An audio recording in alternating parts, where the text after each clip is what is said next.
할렐루야. 10월 20일 화요일입니다. 오늘은 예레미야 50장 말씀이 시작됩니다. 1절부터 10절까지 말씀을 함께 읽겠습니다. 여호와께서 선지자 예레미야에게 바벨론과 갈대아 사람의 땅에 대하여 하신 말씀이라. 너희는 나라들 가운데에 전파하라. 공포하라. 깃발을 세우라. 숨김이 없이 공포하여 이르라.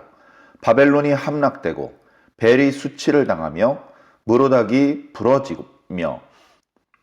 부스러지며 그 신상들은 수치를 당하여 우상들은 부스러진다 하라.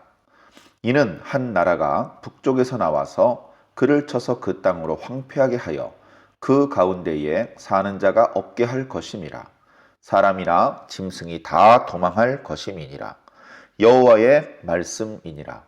그날 그때에 이스라엘 자손이 돌아오며 유다 자손도 함께 돌아오되 그들이 울면서 그 길을 가며 그의 하나님 여호와께 구할 것이며 그들이 그 얼굴을 시온으로 향하여 그 길을 물으며 말하기를 너희는 오라 잊을 수 없는 영원한 언약으로 여호와와 연합하라 하리라. 내 백성은 잃어버린 양떼로다.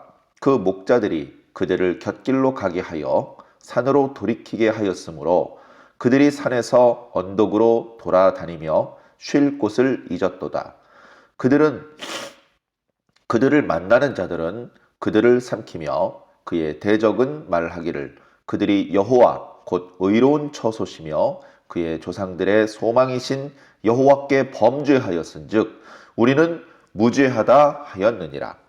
너희는 바벨론 가운데서 도망하라. 갈대아 사람의 땅에서 나오라. 양떼 앞서가는 수렴소같이 하라. 보라, 내가 큰 민족의 무리를 북쪽에서 올라오게 하여 바벨론을 대항하게 하리니 그들이 대열을 버리고 쳐서 정복할 것이라. 그들의 화살은 노련한 용사의 화살 같아서 허공을 치지 아니하리라. 갈대아가 약탈을 당할 것이라.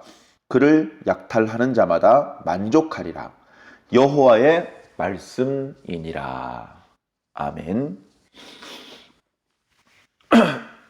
예레미야 46장부터 이제 유다와 이스라엘 주변 나라들을 향한 하나님의 말씀이 계속되고 있습니다.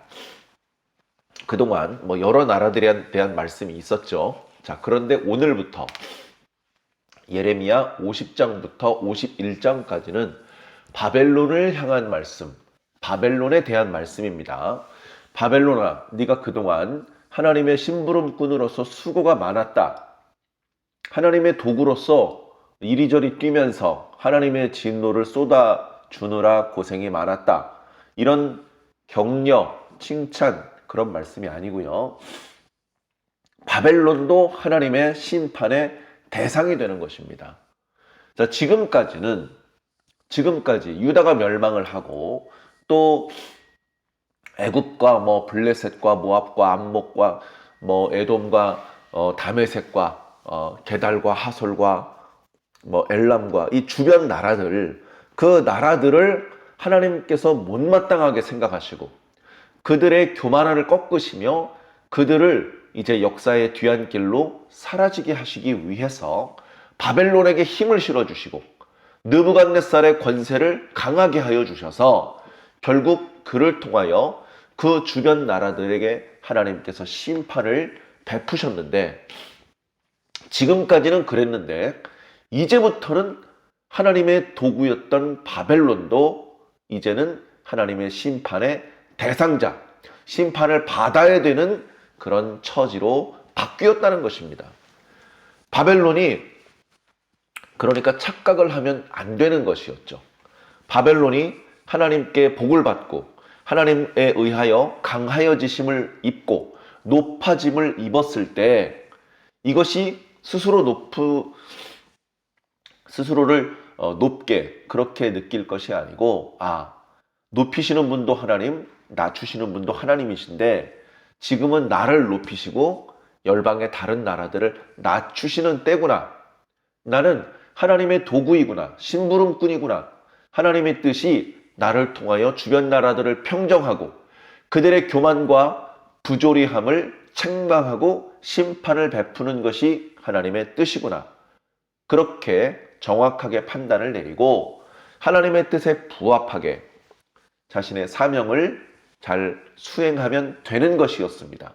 그러면 계속해서 그 나라는 강성하며 그 왕국은 굳건하고 풍요와 번영을 누릴 수 있었을지 모릅니다. 그런데 참 그게 어려운 것 같습니다.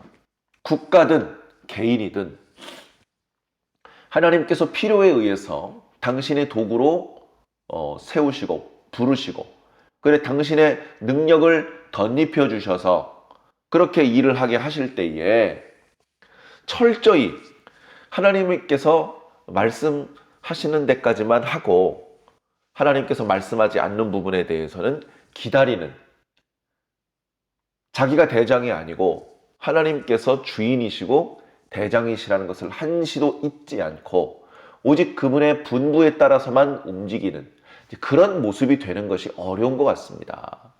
하다 보니까 신이 나고 하다 보니까 흥이 돋궈지고 흥분되고 그러다가 무리하게 되는 것이죠.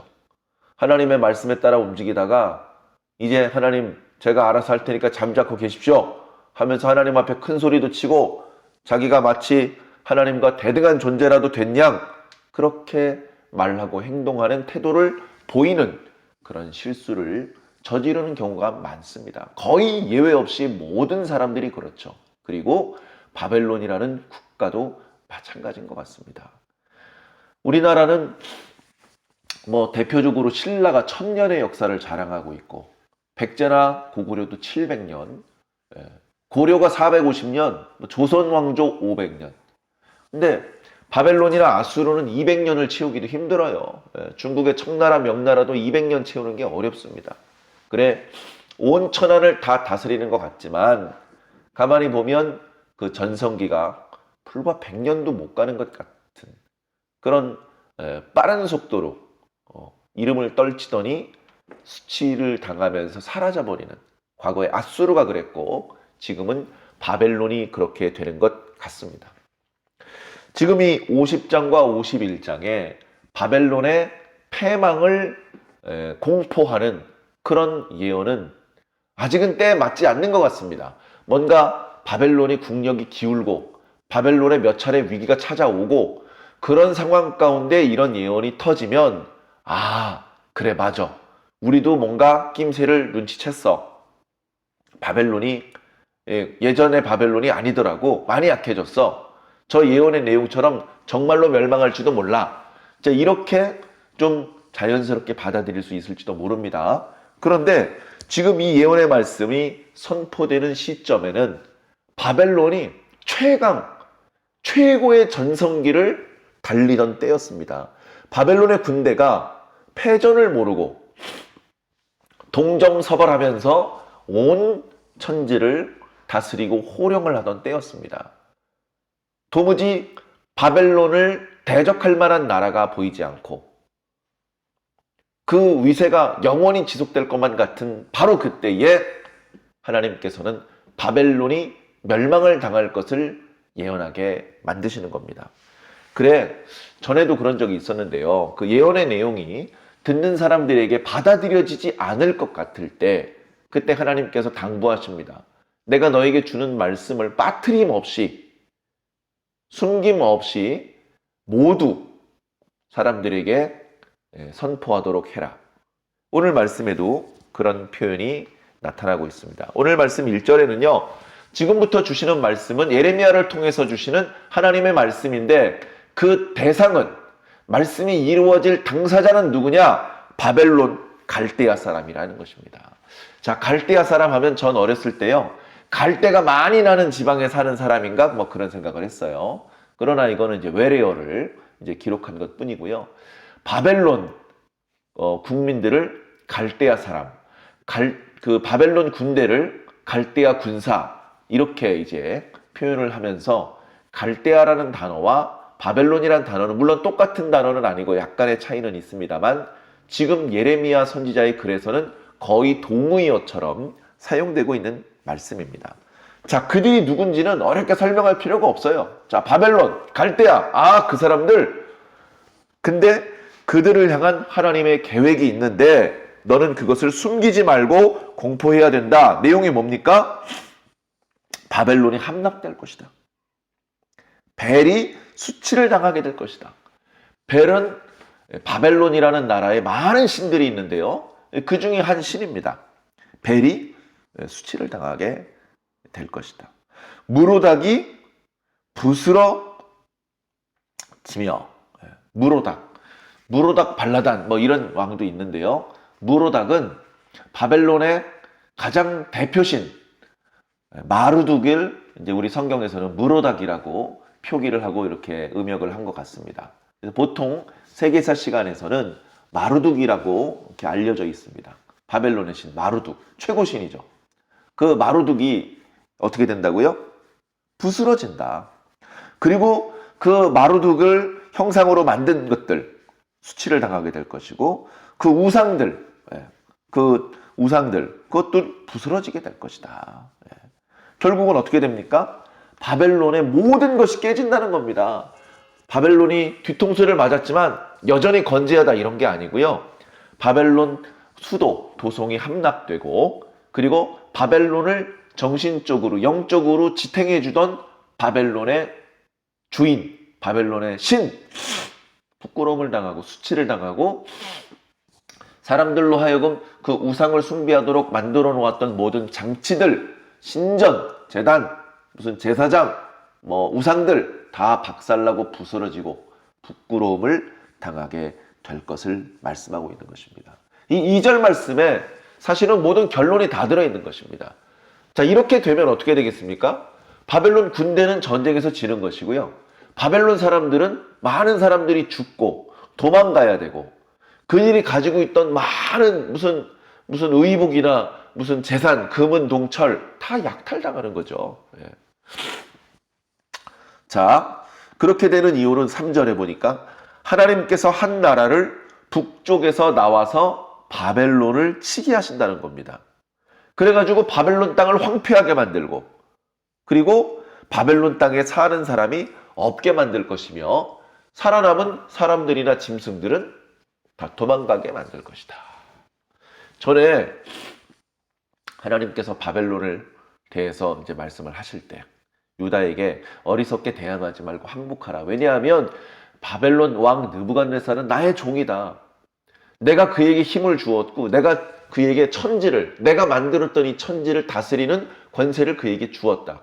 그에게 모든 사람과 모든 들짐승을 주었다라고 표현하고 있는데요. 지금은 이제 모든 것을 다 빼앗기고 사람도 짐승도 도망갈 수밖에 없는 그런 최후를 맞이하게 될 거라는 그런 말씀입니다. 자, 이 말씀은 바벨론 사람들의 입장에서는 듣기 싫은 말일 겁니다. 이 말씀대로 이루어지지 않았으면 하는 마음이 들 수밖에 없는 말일 겁니다. 아직 힘이 있으니까 누가 그런 말도 안 되는 기분 나쁜 소리를 해. 그런 말을 퍼뜨리고 다니는 자는 죽여버리겠다. 이렇게 위협을 할지도 모릅니다. 그러나 바벨론 때문에 나라가 망했고 바벨론 때문에 언약의 땅 밖으로 강제로 쫓겨나와서 포로처럼 노예처럼 수치 가운데 살아야만 했을 하나님의 백성들에게는 기회입니다. 기쁜 소식입니다. 회복과 하나님의 구원의 은총, 다시 고향으로 돌아가는 그런 기회가 주어질지도 모르는 희망의 메시지인 것이죠.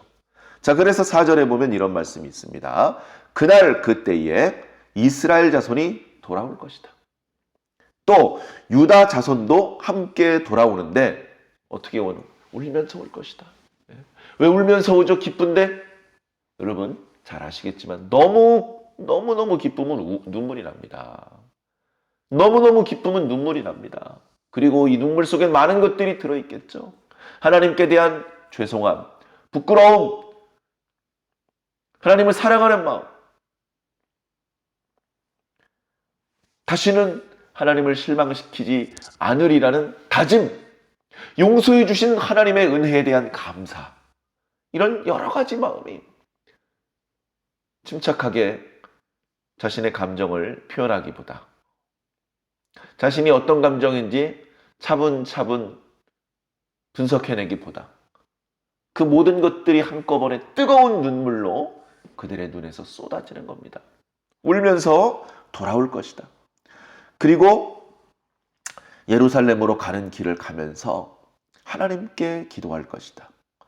그들이 그 얼굴을 시온, 예루살렘, 하나님의 성전, 언약궤 지성소가 있는 곳, 그곳으로 향하며 그 길을 물으며 말하기를 너희는 오라! 잊을 수 없는 영원한 언약으로 여호와와 연합하자. 나도 그렇게 하고 싶고 너도 그렇게 되자. 하나님과 연합되려면 언약의 말씀이 있어야 돼요. 이 언약의 말씀을 어떻게 잊을 수가 있어? 하나님과 연합할 수 있는 유일한 말씀인데 그 말씀으로 하나님과 연합되자. 그게 우리가 추구할 수 있고 우리가 소망할 수 있는 최고의 축복이다. 그것을 고백하고 표현하고 있는 것이죠. 자, 6절, 7절 말씀은 이제 과거의 말씀입니다. 내 백성은 잃어버린 양떼로다. 하나님의 백성입니다. 하나님의 백성은 하나님의 양들인데 이 양떼들을 잘 관리하고 기르기 위해서 하나님께서 목자를 세우셨습니다. 하나님께서 보실 때 가장 성실하고 지혜롭고 충성스러웠던 목자는 다윗이었죠. 백성들이 위기를 닥쳤을 때 목숨 걸고 달려가 백성들을 괴롭히는 원수들을 물리치고 백성들을 구조해내고 구출해내며 백성들이 살기 좋게, 백성들이 먹을 것이 풍족하게 그렇게 항상 백성들을 돌보는 그런 목자의 역할을 했습니다. 그러면서 다윗은 항상 생각하기를 이 백성들은 내 백성이 아니라 하나님의 백성이다. 나는 왕이 아니라 이 백성들을 먹이고 보살피라고 하나님께 임명받은 목자다. 이런 자신의 정체성을 건강하게 죽는 날까지 잘 지킬 수 있었습니다. 그러나 그 이외에 대다수의 유다와 이스라엘의 왕들은 하나님께서 보시기에 악했습니다. 그들은 백성을 바르게 먹이지도 바르게 지키지도 바르게 돌보며 가르치지도 못하고 그들을 엉뚱한 대로 가게 했습니다. 곁길로 가게 했다. 선을 넘게 했다는 것이죠. 하나님의 백성답게 살도록 도와주어야 되고 하나님의 백성으로서 마땅히 살아야 될 선을 넘어가면 야단을 쳐서 하나님의 백성이 그러면 안 되지! 이렇게 하나님의 백성답게 살 수 있도록 지도해야 되는데 오히려 선량한 하나님의 백성을 하나님 앞에 범죄하게 만드는 그런 역할들을 많이 했습니다. 그래서 그들이 산을 헤맵니다. 우리가 무슨 일이 잘 안 되면 헤매고 있다. 배가 산으로 간다. 뭐 이제 그런 표현을 쓰는데요. 이스라엘과 유다의 백성들의 영적인 상태가 하나님이 계신 성전을 향하지 못하고 산을 헤맵니다. 엉뚱한 곳에 있습니다. 그러다 보니 그들은 축복도 받지 못하고 마음의 평안도 잃어버린 채 쉴 곳을 잊었도다. 자, 7절에 자, 이렇게 백성들을 잘못된 곳으로 인도하는 지도자 또는 거짓 선지자 그리고 그 잘못된 지도자들에 의하여서 엉뚱한 길을 헤매고 있는 하나님의 양떼들이 누군가를 만납니다. 이들이 만나면 그 잘못된 지도자들과 그 지도자들에 의해 끌려다니고 있는 어리석은 백성들을 다 삼켜버립니다. 그들이 하나님의 백성인 그 양떼들을 삼키면서 말합니다. 우리는 죄가 없다. 왜냐하면 이 사람들은 하나님께 죄를 지어서 지금 우리를 통해서 징벌을 받는 것이기 때문이다. 우리는 죄가 없다라고 그렇게 말하는 것이죠. 그러나 하나님은 그렇게 생각하지 않습니다. 너희들이 내 백성을 체벌하되 너무 아프게 체벌하였으니 내가 너희를 용서하지 않겠다.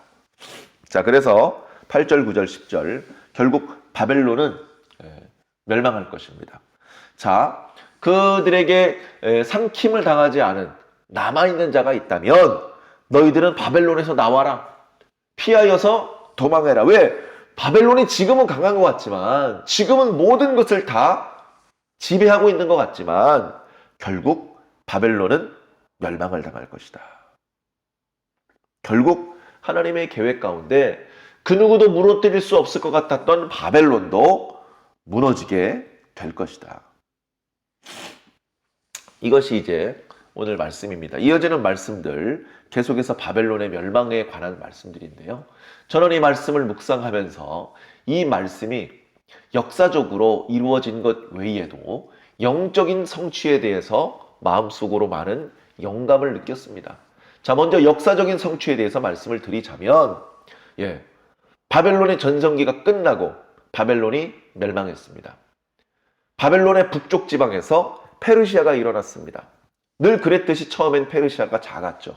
그러나 페르시아가 점점점 강해졌고 바벨론 제국의 북쪽 지방부터 공격해서 그 영역을 넓혀 나갔으며, 우리가 잘 아는 것처럼 결국은 페르시아를 돕는 여러 나라들의 연합국이 바벨론을 멸망시켜서 그 넓었던 바벨론의 모든 땅을 이제는 페르시아가 다스리게 되었습니다. 그것이 우리가 역사적으로 알게 된 사실이죠. 페르시아의 첫 번째 황제 고레스는 이렇게 된 것을 하나님 덕분임을 깨닫고 하나님의 백성들, 유다 백성들이 다시 유다 땅으로 귀환할 수 있도록 허용을 해줍니다. 유다 땅에서 가지고 왔던 성전의 여러 기물들과 보물들도 다시 가지고 갈 수 있도록 허락을 해주고, 경비가 필요하면 경비도 보태주고, 길을 막으면 통행증까지 발행해 주어서 하나님의 백성이 유다로 귀환할 수 있도록 그렇게 해 주었습니다. 그래서 유다 백성들이 유다 땅으로 귀환을 했죠. 자, 그런데 그때 불과 몇만 명밖에 안 되는 유다 사람들의 귀환이 오늘 우리가 읽은 말씀의 성취의 모든 것이다. 그렇다면 사실은 그때로부터 벌써 수천 년이 흐른 지금 굳이 이 말씀을 읽고 우리가 깊이 묵상해야 될 필요가 없겠죠. 그러나 이 말씀은 여전히 현재 진행형이고 지금도 이 말씀의 성취를 위해서 움직이고 있고 흘러가고 있고 하나님께서는 일하고 계시다는 것입니다. 요한계시록에 바벨론의 멸망에 대해서 말씀하고 있던 것을 기억하십니까? 바벨론이 멸망합니다. 큰 성 바벨론이 세 갈래로 갈라지기도 하고, 그래, 바벨론이 세상의 모든 사치, 쾌락 이런 것들을 다 가지고서 많은 사람들을 취하게 만들었는데 결국은 그 성도 무너지더라. 그런데 문제는 뭡니까? 하나님의 백성들이 바벨론 가운데 있어요. 그러면 바벨론이 무너질 때 함께 무너져서 죽임을 당할 수밖에 없습니다. 그것은 하나님의 뜻이 아닙니다.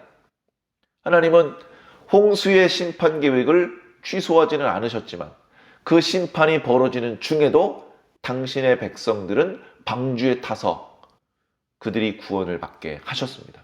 소돔과 고모라를 향해서 쏟으시는 불과 유황이 멈추지는 않았지만 살아나야 될 롯의 가족들을 위해서는 두 천사를 보내셔서 결국 구조해 내셨습니다. 마지막 때에도 마찬가지입니다. 하나님의 백성들, 주님의 제자들, 신실한 성도들이 바벨론 가운데 살고 있습니다. 그런데 그 바벨론은 무너질 것입니다. 거기서 나오지 않으면 함께 무너질 수밖에 없습니다.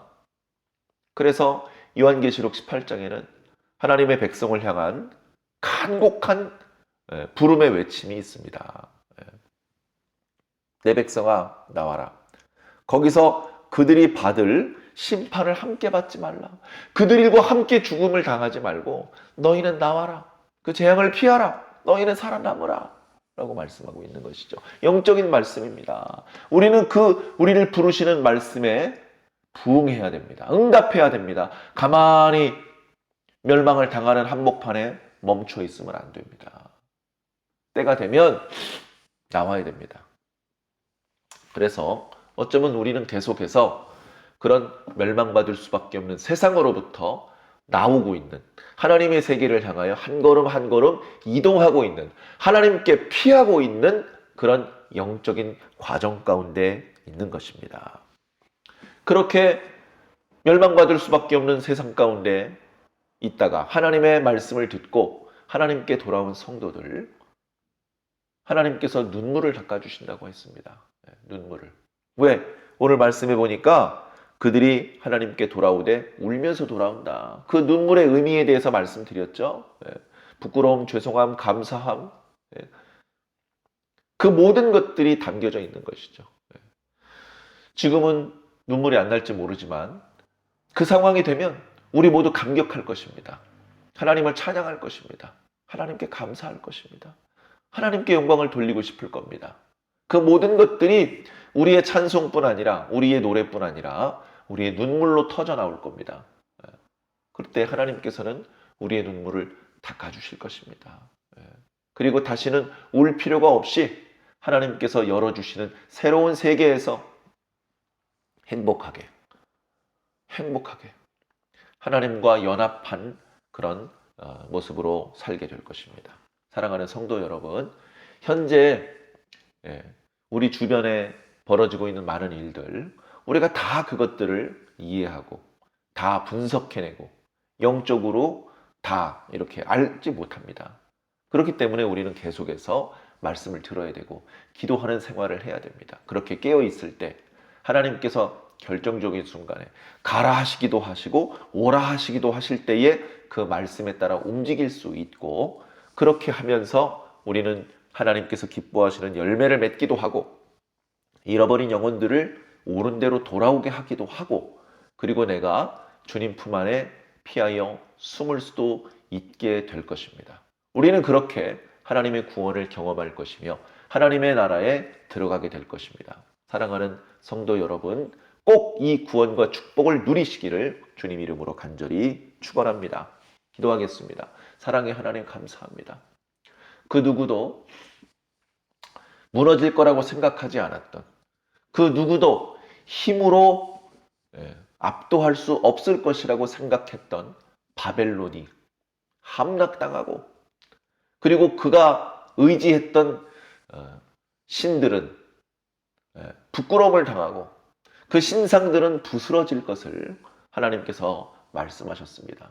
한때는 하나님의 도구로서 쓰임을 받았었지만 이제는 또 다른 하나님의 도구에 의해서 무너질 수밖에 없고 황폐해질 수밖에 없고 약탈당할 수밖에 없는 것이 바벨론의 운명입니다.